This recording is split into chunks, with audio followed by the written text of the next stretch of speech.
Hey, Shalom, Shalom, Mishpocha. This is Rabbi Yehudah ben Shomeyr, and today I would like to talk to you about restored joy. Let me read to you from a blog that I just wrote, inspired by one of my morning prayer times. In Psalm 51, verses 12 and 13, it says, "Restore unto me the joy of thy salvation, and uphold me with thy free spirit. Then I will teach transgressors thy ways, and sinners shall be converted unto thee." As I was praying Psalm 51 one morning, verses 12 and 13 jumped out at me, and I thought, there's a formula here. Restored joy equals converted sinners. Now, joy in Hebrew is Simcha, and it's made up of three Hebrew letters, the Shin, the Mem, and the Chet. These letters, if moved around, spell other Hebrew words and gives us another amazing formula. To have joy, to have Simcha, you take Chet, Mem, and Shin, which spells CHUMASH. CHUMASH is the word in Hebrew for five, and the word CHUMASH is used to refer to the Torah, which is the 5 books of Moses. Now, if you take those same three letters, move them around again, Mem, Shin, Chet, you get the word Moshiach, which is where we get the word Messiah. So to have true Simcha, so to have true joy, you must have Chumash plus Moshiach to equal Simcha. You have to have Torah plus Messiah to equal true joy. No one will want to obey the very words of life, the Torah that we so cherish, which comes from the living Word, the Living Torah Himself, Yeshua, if we don't have joy.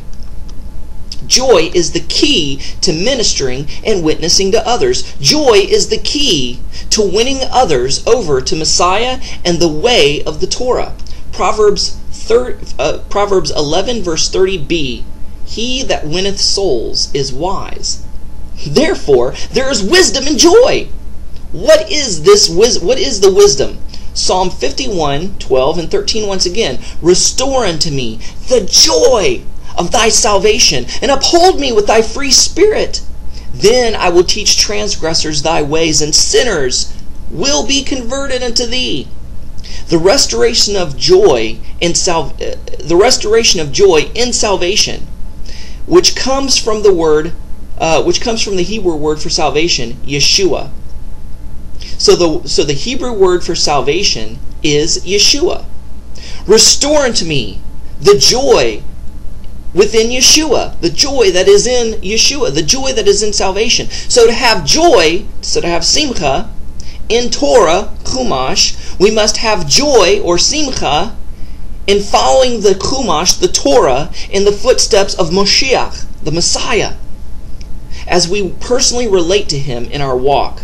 When we do this, we will turn into sinner magnets, if you will.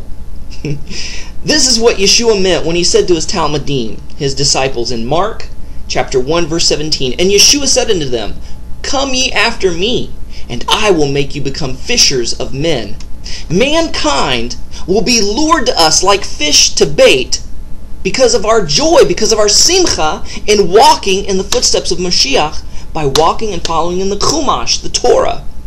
So when people see the Chumash is a blessing to keep and not a burden, because they witness the Simcha, the joy that we have in it, they will want what we have in Moshiach. Are you like the congregation at Ephesus? Has your walk in Messiah and Torah lost its pizzazz and luster? Revelation 2, 4, and 5. "Nevertheless, I have somewhat against thee, because thou hast left thy first love. Remember, therefore, from whence thou art fallen, and repent, and do the first works, or else I will come unto thee quickly, and will remove thy candlestick out of its place, except you repent." What are the first works? It's the zealousness one had when they first began personally relating to God through Messiah by pleasing Him, by keeping the commandments of Torah. John 14:15. Torah is like doing the things that we used to do, or that used to make us swoon over our mate, over our lover. Torah is like courting our lover all over again. It's like a married couple that's got caught in a rut, And they begin to date each other again and regain that spark of first love they had for one another when they first met. John 14:15, if you love me, you will keep my commandments. Yeshua and the Father are one, according to John 17. And John chapter 1 for that matter. And so Yeshua's commandments are no different from and are exactly the same as his Father's. After all, the Torah and Messiah are one and inseparable. You can't have one without the other. One is the written manifestation, the other is the living manifestation. You want your friends and your family and strangers to observe the Torah like you do? Do it with Simcha, do it with joy in Messiah's footsteps. And don't bludgeon people over the head with Torah, with an angry scowl on your face. And if you do it with joy, if you walk the Torah before your friends and family with Simcha, with joy, they will eventually come. Make others jealous of the joy you have in relating to the Messiah and God through the written Torah, according to Romans 11:11. So people, it's up to us to restore the joy. We ask God, please restore unto me the joy of thy salvation. And God's saying, yes, I want to. I desperately want to. Oh, how I'd love to restore the joy of Yeshua, the joy of Torah to you. But you know what? You have to make the first step. And what's the first step? What does it say in Revelation? To get that first love back, you have to repent. Oh, Abba Father, I'm so sorry for getting in this rut. I'm so sorry for keeping the Torah in such a way that I don't express joy while I'm doing it. That others don't see joy. They just see ritual. They just see custom and tradition, and they just see burden.